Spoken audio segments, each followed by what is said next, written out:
Eu sou o Dr. Januário Júnior, sou médico dermatologista, membro da Sociedade Brasileira de Dermatologia e da Associação Brasileira de Cirurgia da Restauração Capilar. Tenho mais de 10 anos de experiência na área e nesse vídeo a gente vai falar sobre um assunto muito comum que gera muitas dúvidas dos pacientes aqui no consultório, que é sobre terapia capilar, tratamentos capilares. Quais são os tratamentos? Será que só o transplante capilar resolve? Será que eu preciso fazer algum tipo de uso de medicação para combater minha calvície ou somente o transplante? Então nesse vídeo a gente vai abordar esse assunto que é muito comum. Então, gente, já começando, o que é que a gente tem que ter em mente, né? Que a calvície, a alopecia androgenética, ela é uma condição, como o próprio nome está dizendo, genética, hereditária. E nós sabemos que as situações, os problemas de saúde que são genéticos, hereditários, a gente infelizmente não pode falar em cura, mas sim em controle. E com a calvície não é diferente.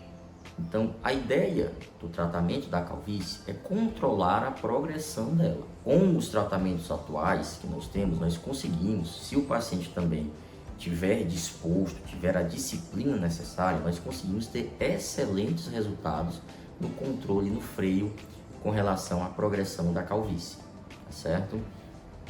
Quais são os tratamentos que a gente tem hoje em dia, né? Lembrando que, como eu avisei, como eu te comentou antes, a calvície ela é algo genético, então é crônico, né? Então, todos os tratamentos que a gente mencionar, a ideia deles é uso contínuo. Às vezes o paciente fica na dúvida, tá, mas eu vou começar a usar, vou usar quanto tempo, quando é que eu vou parar? Gente, não tem um prazo para parar.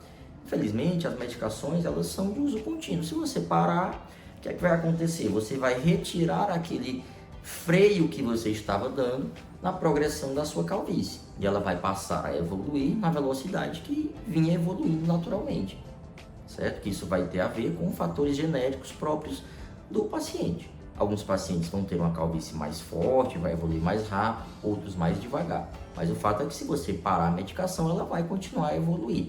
Então, a ideia do uso da medicação, para que você já tenha essa noção, é o uso crônico, uso contínuo, tá bom? Quais são as principais medicações, as mais utilizadas, os principais procedimentos, aqueles que têm realmente comprovação, que têm realmente resultado no nosso dia a dia? Porque a gente sabe que hoje em dia, né, para cabelo a gente tem muita coisa na internet, uma pessoa fala outra, outra diz outra, mas a gente tem que ter em mente que existem algumas medicações que já estão consagradas, né, que já provaram ter efeito. Não é dessas que a gente vai falar aqui, tá bom? Então a primeira é o minoxidil, uma medicação muito conhecida. Às vezes os pacientes já chegam utilizando no nosso consultório porque viu na internet, porque um amigo indicou, porque o cara, né, alguém relatou, e ele já chega utilizando no nosso consultório.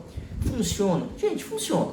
A verdade é que funciona, porém o paciente tem que ter alguns cuidados, né, de escolher uma marca confiável, de saber como usar o produto. Às vezes o paciente está usando, mas não sabe como usar, né? Às vezes usa uma vez, outro dia não usa a quantidade adequada. Então isso é importante. A medicação ela funciona, entender que o intuito dela é engrossar o fio. Ela não vai fazer brotar em novos folículos, ela não vai fazer brotar em novas raízes de cabelo.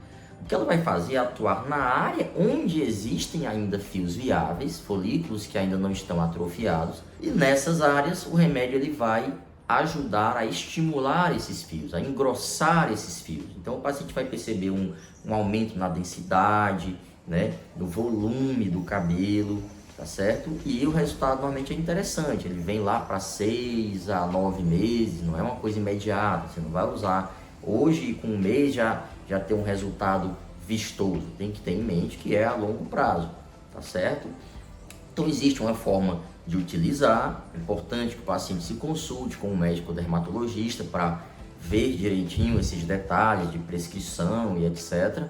Mas a medicação realmente ela é bem interessante. Inclusive hoje em dia a gente já tem o minoxidil também na forma oral, né, manipulado, não existe ele pronto em farmácia ainda, a gente tem que mandar manipular. E é uma alternativa também bem interessante, principalmente naqueles pacientes que não têm, assim, às vezes aquela disciplina, aquela paciência de estar aplicando o minoxidil tópico todo dia, certo? Então o minoxidil realmente é uma medicação que é muito utilizada há décadas já com uma eficácia comprovada. A outra classe de medicações são os inibidores da 5-alfa redutase, tá? Então são medicações Exemplos deles: finasterida, dutasterida, né? Mais atualmente, mais recentemente, a gente já tem dado uma certa preferência à dutasterida, que é uma medicação mais potente do que a finasterida, que é a medicação mais conhecida, né, nesse grupo de substâncias. Então esse grupo de substâncias, essas medicações, elas vão atuar diminuindo a conversão da testosterona, que é um hormônio produzido naturalmente no nosso organismo, em dihidrotestosterona. Eles vão diminuir a quantidade de dihidrotestosterona que é produzida a partir da testosterona. A dihidrotestosterona é o hormônio que vai atuar na raiz do cabelo, gerando o afinamento, fazendo com que a raiz, com que o folículo vá atrofiando, vá miniaturizando, ou seja, vai virando uma miniatura, né? Um folículozinho pequenininho, murchinho, que não vai produzir um fio de cabelo grosso, cheio e vistoso, tá certo? Então, o fato de essa medicação conseguir reverter, retardar, né, a calvície se baseia nessa atuação a nível hormonal. É uma medicação que precisa se ter alguns cuidados. Aqui na minha rotina eu solicito alguns exames que o paciente precisa fazer antes de a gente ver se o paciente tem condições de usar a medicação. Eu acho interessante, tá?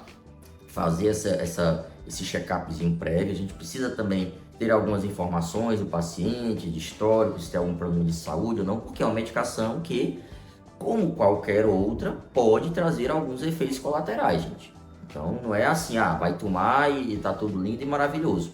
Calma, pode também ter alguns efeitos colaterais. A gente não tá querendo dizer aqui que, né, é só tomar e pronto. Precisa-se ter alguns cuidados. Esses efeitos colaterais, eles não são tão frequentes, né? A frequência deles não é alta, são raros os pacientes que apresentam alguns efeitos colaterais, às vezes a nível sexual, mas pode acontecer. Então a gente precisa ter um certo cuidado com essa medicação. Mas é uma medicação que realmente tem um resultado bem interessante também. O outro grupo de tratamentos que eu poderia frisar aqui para vocês seriam os procedimentos estéticos dermatológicos, nos quais a gente pode destacar a mesoterapia, que é como se fosse um tratamento injetável. Nós aplicamos a medicação diretamente no corpo de forma injetável, e o microagulhamento. Microagulhamento também é um procedimento que tem se tornado bem popular. Nós utilizamos um dispositivo que faz pequenas perfurações no couro cabeludo, bem discretas, bem suaves, e isso vai produzir substâncias que nós chamamos de fatores de crescimento para o cabelo, fatores de crescimento capilares, que vão estimular também as raízes a se conseguir um resultado mais otimizado, tá certo?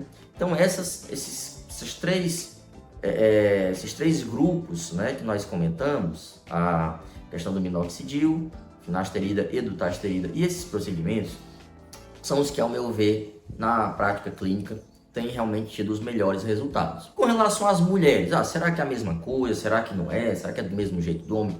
Gente, nas mulheres a gente tem que ter alguns cuidados mais específicos, né? A gente sabe que a mulher pode engravidar, pode estar amamentando, então essas medicações elas não vão poder ser utilizadas, né? Então a forma de utilização, a posologia, ela vai ser diferente, entendeu? Porque a calvície na mulher ela também tem as suas peculiaridades. Então o minoxidil pode ser utilizado, né? Mas tem que se ter alguns cuidados em relação à utilização dele, né? A questão da finasterida e da dutasterida também tem que se ter muito cuidado, porque são medicações que podem trazer malformação ao feto. Então a mulher não pode utilizar de forma inadvertida. São medicações que a gente tem que utilizar em casos muito específicos por conta desse problema, né? Caso a mulher engravide, pode vir a ter alguns problemas para o feto. Então na mulher tem que se ter um cuidado muito mais redobrado nesse sentido. E os procedimentos também podem ser feitos nas mulheres. A mesoterapia, o microagulhamento também podem ser realizados nas mulheres, tá certo? Então, basicamente, os produtos, as medicações também podem ser utilizadas em mulheres, mas com alguns cuidados, principalmente no que diz respeito à finasterida e dutasterida, por conta da amamentação, da gravidez, né? A gente sabe que nas mulheres a gente tem que ter um cuidado maior, tá certo? Gente, espero que você tenha gostado desse vídeo. Se você tem interesse nesse assunto, gosta desse tipo de conteúdo, segue a gente está no Instagram também, @drjanuariojunior, lá também tem muito conteúdo interessante. Você tem alguma dúvida, gostaria de fazer algum comentário? Escreve aqui, curte, compartilha esse vídeo e até o próximo. Um grande abraço e obrigado.